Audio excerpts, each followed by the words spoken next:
Բարի երեկո, դուք դիտում եք բաց հարթակ, այսօր իմ հյուրը քաղաքագետ Բարդուղ Գալստյանն է, բարի երեկո։ Բարև ձեզ։ Եվ այսպես պարոն Գալստյան, Հանրապետության նախկին երկու նախագահների Ռոբերտ Քոչարյանի եւ Սերժ Սարգսյանի թիմակիցները հերակա բանավեճի մեջ են, միմյանց մեղադրում են, այսպես ասած, թե ով է իշխանության բերել գործող իշխանությանը։ Արդյոք պատճառը դա է, թե ավելի խորքային պատճառներ կան, այսպես ասած, այդ հերակա բանավեճի, որովհետեւ երբեմն նաեւ շատ վիրավորական արտահայտություններ են արդեն կիրառվում։ Նախ հասկանալ է պետք, որ այդ երկու ուժերն էլ ուղղորդվում են եւ կարծես թե ֆինանսավորվում են մի կետից, գիտենք դա ինչ կետ է, մեր սիրելի դաշնակցի կողմից, եւ երկուսի նպատակը Հայաստանում այս պահին քաղաքական դաշտն ապակայունացնելն է։ Պարզապես նրանց հայացքները եւ տեսակետները սկսեցին չմեկտեղվել սկսած 2008 թվականի ընտրություններից հետո, երբ Սերժ Սարգսյանը եկավ իշխանության։ Չնայած առաջի հայացքից թվում էր, թե ամեն ինչ նորմալ է, որոշ քաղաքական գործիչներ տեղ էին զբաղեցրել հանրապետական կուսակցության ցուցակներով, մտել խորհրդարան, բարձր պաշտոններ էին զբաղեցնում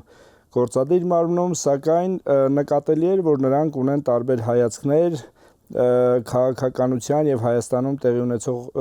process-ների հետ կապված, հիմնական խնդիրը ինչ որ բան չկիսելն է։ Ինչը չէին կիսում։ Այսինքն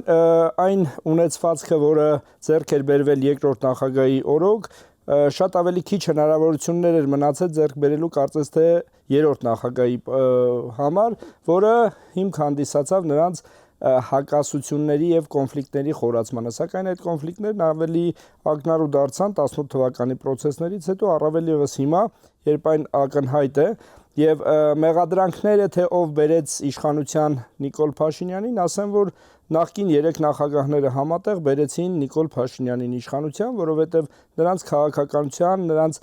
ապազգային քաղաքականության արդյունքում հայ ժողովուրդը իսկապես կարողացավ ձերբազատվել նախկին իշխանություններից։ Ինչ է անում այսօրվա իշխանությունը, գոհ է ժողովուրդ այսօրվա իշխանության քաղաքականությունից, թե ոչ, դա հարցի մի կողմն է, իսկ ինչ վերաբերում է նրանց հարցին, ով է բերել իշխանության, այո, 3 նախագահները միասին բերել են իշխանության Նիկոլ Փաշինյանին, իրենց քաղաքականության արդյունքում։ Այսինքն հասարակությունը ժողովուրդը մերժեց նախկին 3 նախագահներին միասին, այդ նկատի։ Իհարկե մերժեց, առավել եւս վերջի երկրորդ եւ երրորդ նախագահներին գոնե, եթե առաջինին չփորձենք սրա հետ կապել, չնայած ես կարծում եմ, որ ընդհանուր այս երևույթները սկսվել են 94 թվականի մեր հաղթանակից հետո, երկիրը գնալով ավելի վատ վիճակում գտնվելով, ավելի մեծ հարստահարումներ տեսնելով ժողովուրդը, թալանտ տեսնելով ժողովուրդը, գնաց նրան, որ ով էլ լիներ այն առաջնորդը, որը պետք է ուղղորդեր ժողովրդին, գնալու էր նրա հետևից։ Տեսեք, Հանրապետության վարչապետը այսպես արձագանքեց, որ երկու կիսամաշ դեմքեր իրենց շրջապատներով վիճում են, թե ով է ինձ իշխանության բերել, միմյանցից պահանջելով ասել ճշմարտությունը։ Ընտրակեղծարար ուզուրպատորներ, չմոռանաք ասել, թե ձեզ իշխանության բերողներն ինչի համար են ձեզ իշխանության բերել Հայաստանի Հանրապետությունում։ Դուք դա չեք ասի, ես ասեմ, որ Հայաստանի Հանրապետությունը երբեք անկախ պետություն չլինի, որ պետություն չլինի ընդհանրապես։ Բնականաբար այդ ընդդիմություն կոչված խորհրդարանական ընդդիմություն կոչված եւ իր պարագլուխները առաջնորդում են մի հոգեբանությամբ ունենալ իշխանություն։ Դա Հայաստանը կունենա անկախություն, կլինի կիսանկախ կամ ընդհանրապես կձերբազատվի անկախությունից, կարևորը նրանք ունենան պաշտոն, թեկուզ մարզպետի, թեկուզ ծայրամասային գավառապետի կարգավիճակով։ Հետևաբար նրանց իշխանատենչությունն ու իշխանամոլությունը ծածկում է բոլոր այն հարցերը, տալիս այն հարցերի պատասխանը, ինչը իրենք բարձրացնում են իրար մեջ։ Դուք դա նկատի ունեք նախկին բոլոր նախագահներին, որ պատրաստ են զոհել անկախությունը հանուն իշխանության։ Առավել եւս վերջի երկու նախագահները, ինչու՞ չէ նաեւ առաջին նախագահը, որը նույնպես ունի ռուսական ուղղվածության կեցված եւ այն հիմքերը, որը ձևավորվել են այն շրջանում, շարունակվում է գրեթե մինչ օրս, ցավոք, ռուսական ազդեցության։ Այստեղ ուղղակի հետաքրքիր է, որ այս Սերժ Սարգսյան, Ռոբերտ Քոչարյան թիմակիցների միջև բանավեճը սկսեց ծավալվել երկրորդ նախագահ Ռոբերտ Քոչարյանի ասուլիսից հետո, երբ նա հայտարարեց, որ բավական պրագմատիկ թիմով մասնակցելու է 2026-ի ազգային ժողովի ընտրություններին։ Դրանից հետո կարծես թե կրքերը ավելի թեժացան։ Ռոբերտ Քոչարյանի, նաև Սերժ Սարգսյանի թիմակիցները պետք է հասկանան մի պարզ ճշմարտություն, որ նրանց մասնակցությունը առավել եւս երկարացնում է այս իշխանության կյանքը հետագայում վերարտադրվելու հնարավորություն է տալիս, որովհետեւ ես վստահ եմ, եթե նրանք ընդհանրապես լքեն քաղաքական Ինչի լքեն, լավ, պարոն Գալստյան, ինչի լքեն։ Ինչի լքեն, որովհետեւ ժողովուրդը այս անգամ եւս թեկուզ եւ հասկանալով այս իշխանության մեծ թերացումներն ու բացթողումները, ձախողումները թե ներքին թե արտաքին հարաբերություններում կարող է գնալ եւս ընտրությունների եւ ձայն տալ գործող իշխանություններին բացառելու նախկինների վերադարձ, ինչպես տեղի ունեցավ 21 թվականի ընտրություններին, երբ գործող իշխանությունները 53% մոտ ձայն հավաքեց եւ միաժամանակ կարողացավ ձևավորել։ Բայց նոր ուժեր կան ձևավորվող, որ միշտ ասում ենք նախկիները չգան, նախկիներն իհարկե, նախարարինը նրանք նաեւ խանգարում են նոր ուժերի ձևավորմանը, որովհետեւ ժողովուրդը, երբ որ դաշտը բաց լինի եւ մաքրվի դաշտը, այսպես ասած, իրենցից այդ ուժերի ներկայությունն ու ներկայացումը ավելի ակնհայտ կդառնա ժողովրդի առաջ եւ ժողովուրդը կկարողանա, այսպես ասած, թացը չորից տարբերելով գնալ ավելի արդար ժողովրդավար ընտրությունների։ Քոչարյանի ներկայացուցիչներից մեկը հայտարարեց, որ Ռոբերտ Քոչարյանը 2 տարի մամուլի ասուլիս չէր տվել, այսինքն դաշտը բաց էր նոր ուժերի ձևավորման համար։ Ուր են այդ նոր ուժերը, ինչու չձևավորվեցին։ Այսինքն մամուլի ասուլիս չտալը դեռ չի նշանակում դաշտը բաց պահելը։ Ռոբերտ Քոչարյանը ղեկավարում է որոշ քաղաքական ուժերի, այդ թվում Դաշնակցությանը, որոնք ակտիվորեն իրենց դեմքը, այսպես ասած, իրենց գործունեության պատկերը ցույց են տվել գոնե խորհրդարանում, փողոցներում եւ այլն։ Այսինքն մամուլի ասուլիս տալ չտալը չի նշանակում քաղաքականությունում լինել կամ չլինել։ Ես խոսում եմ քաղաքականությունից հեռանալու մասին։ Եթե նրանք կամք դրսևորեն եւ նրանց նպատակը իսկապես Հայաստանում Նիկոլ Փաշինյանի իշխանությունից հեռացնելն է, միակ ճանապարհը նրանց քաղաքական դաշտը մաքրելն է։ Այսինքն, պարոն Գալստյան, նրանք քո էստրադային աստղ չեն, օրինակ քո Ալլա Պուգաչովան չի, որ ասի ես ավարտում եմ իմ համերգային շրջագայությունները, որ մի հատ էլ վեր կենա, ասի ես ավարտում եմ իմ քաղաքական կարիերան։ Քաղաքական դաշտում ակնհայտ երևում է ով է ակտիվ քաղաքականությամբ զբաղվում, իսկ ով է պասիվ կամ ընդհանրապես դուրս գալիս քաղաքական դաշտից, այսինքն պարտադիր չի հայտարարել։ Ընդհանրապես խորհրդարանական ընտրություններին չմասնակցելը, տեխնացուներ չառաջադրելը, կոալիցիաներ չձևավորելը արդեն խոսում է նրա մասին, որ նրանք թողնում են քաղաքականությունը կամ անցնում են պասիվ ինկուբացիոն վիճակի, քաղաքական ինկուբացիոն վիճակի։ Սակայն նրանցից որևէ մեկը, թե երկրորդ նախագահի թիմով թե երրորդ նախագահը դրա նպատակները չունեն եւ կարծում եմ, որ այս անգամ գոնե ժողովուրդը հիասթափված լինելով իշխանություններից մոռացության տալով իրենց ժամանակներում ծանր ապրումները կգնան ընտրելու իրենց, սակայն ես վստահ եմ, որ ժողովուրդը այս անգամ շատ ավելի խելամիտ եւ հեռատես կգտնվի եւ ընտրություն չի կատարի գործողի եւ նախկինի միջեւ։ Այնպես պիտի անի ժողովուրդը ըստ ձեզ այնքան խելամիտ լինի, որ այդ ուժերը չհայտնվեն անգամ խորհրդարանում, նկատի ունեմ Հայաստան դաշինքը եւ պատիվ ունեմ։ Կարծում եմ խորհրդարան հայտնվելու նրանցից երկուսով խորհրդարան հայտնվելու հնարավորություն ունենալու մասին կարելի է բացառել նույնիսկ, այսպես Այսինքն ձեր կարծիքով խորհրդարանում չեն հայտնվի։ Կամ մեկը կամ մյուսը կհայտնվի խորհրդարանում, նախկին 21 թվականի պատկերը մենք չենք տեսնի, ի բարեբախտություն մեզ խորհրդարանում կհայտնվեն նոր քաղաքական ուժեր։ Պարոն Գալստյան, դուք ասացիք, որ նախկին երկու նախագահներ, այսպես ասած, իրար հետ հերակաբանավեճի մեջ են, որովհետև երբ եկավ Սերժ Սարգսյանը, արդեն, այսպես ասած, քիչ բան էր մնացել ունեցվածք, մեծ մասը Ռոբերտ Քոչարյանը տարել էր։ Այսինքն, այսպես ասած, ունեցվածքի կռիվ է հիմա գնում։ Իհարկե, բոլորս ենք տեսել ինչ է կատարվել Ռոբերտ Քոչարյանի իշխանավարման տարիներին, այսինքն այն Թալանի կռիվ է, թալանացը կիսելու եւ իրար հավասար չբաշխելու եւ դերերը հավասար չբաշխելու նաև խնդիր է եղել, որը սկզբնական շրջանում փորձել են կոծկած պահել, փորձել են ծածուկ պահել, հետո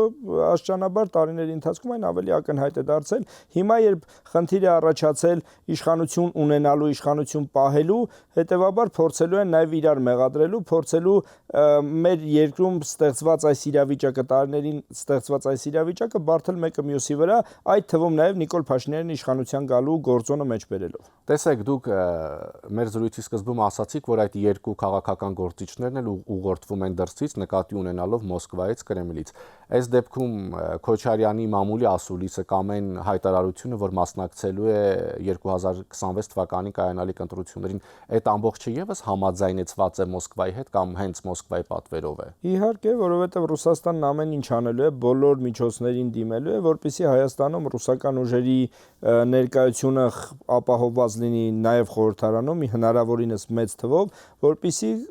կարողանա այս տարածաշրջանում իր ազդեցությունը Հայաստանում կարողանա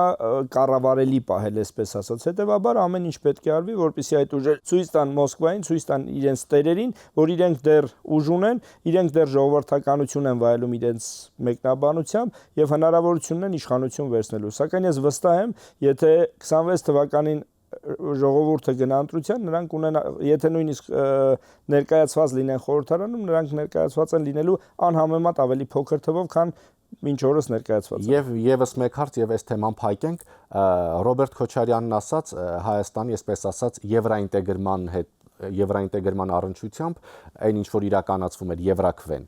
որ դու գնում ես միտեղ, որտեղ քեզ չեն սպասում ընդհանրապես, դու գնում ես միտեղ, որը բավականին պրոբլեմային է ինքն իրենով։ Չեք կարծում, որ այս պահին իրականում արևմուտքում շատ լուրջ խնդիրներ կան, մասնավորապես Միացյալ Նահանգներ, Եվրամիություն հարաբերություններում։ Իհարկե կան նաև լարվածություն Միացյալ Նահանգներ Եվրոպա քաղաքական հարաբերություններում, սակայն Եվրոպան այն միավորն է, որը անհամեմատ ավելի վստահելի է, քան Ռուսաստանին, որին մենք փորձել ենք գոնե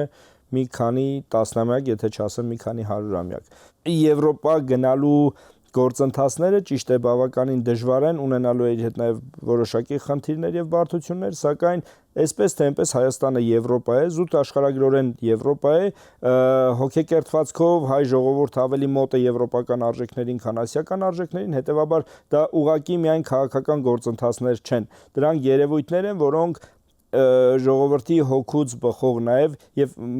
տեսակից կարծրատիպերից բխող գործընթացներ են, որոնք ցավոք այս 30 տարիներին գրեթե ուշացած են։ Պարոն Գալստյան, մենք շատ հաճախ ասում ենք ժողովրդավար արևմուտք։ Ուր է այդ ժողովրդավար արևմուտքը, երբ Սիրիայում այս պահին տեսնում ենք, թե ինչ է կատարվում։ Այն ինչ որ լինում է Ուկրաինայում, իրենք արագ անմիջապես արձագանքում են, որովհետև շատ դեպքերում նկատելի է, որ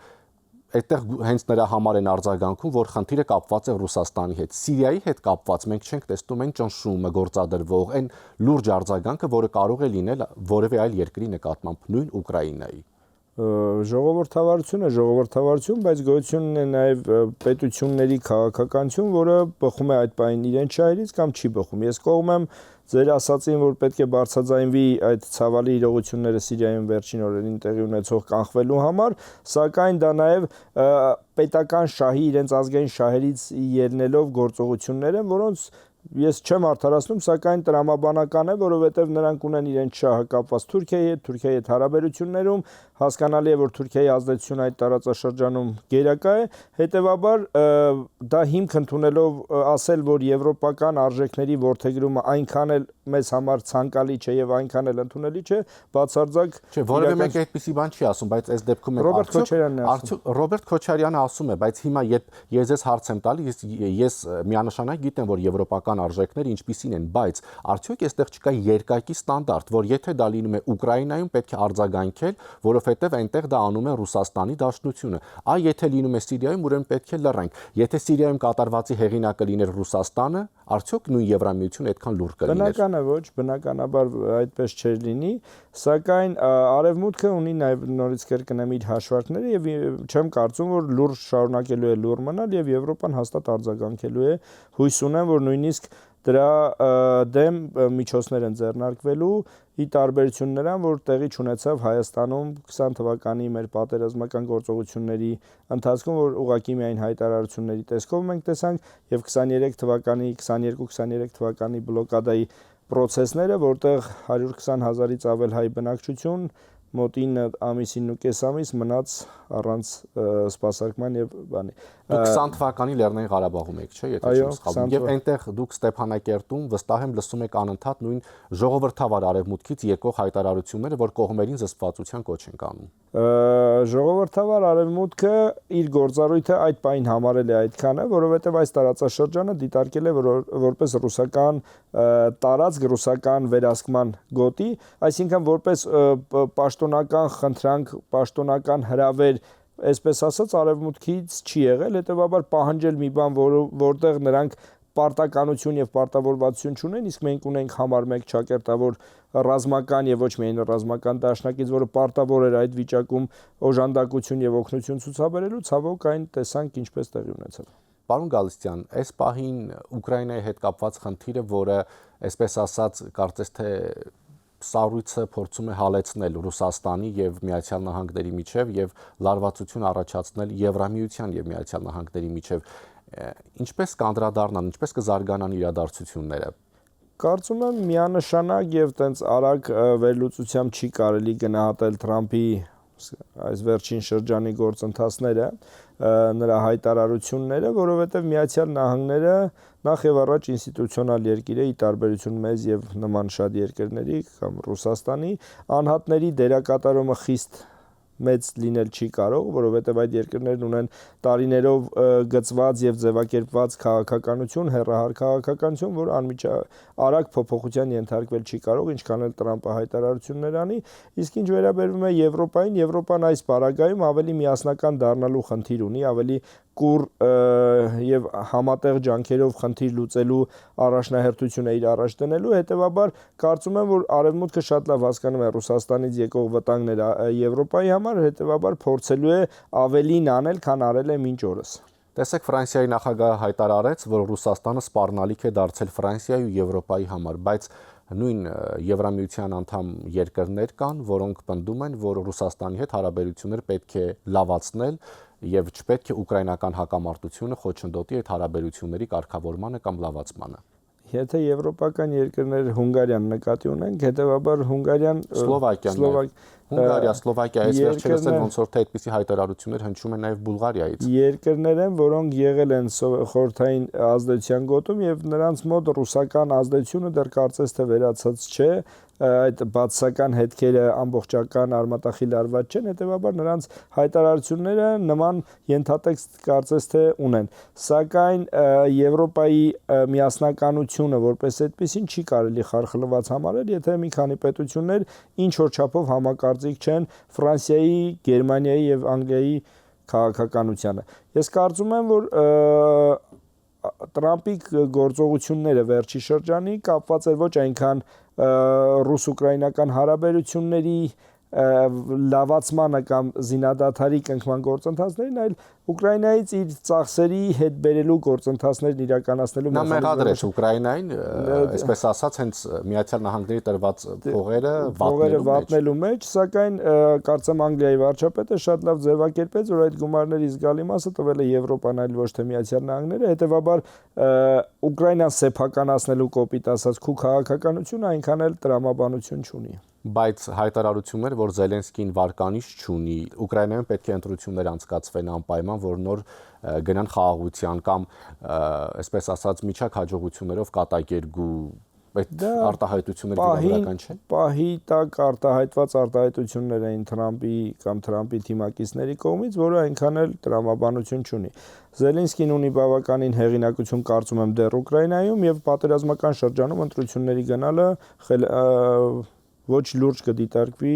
եւ աշխարհի կողմից եւ հենց Ուկրաինայի ժողովրդի, որովհետեւ ռումբերի տակ ընտրություն անելը, Զելենսկուն փոխելով իրենց քաղաքականությունն այնտեղ առաջ տանելը չի բխում որևէ մեկի շահից, բացառությամբ Տրամփի այդ պահի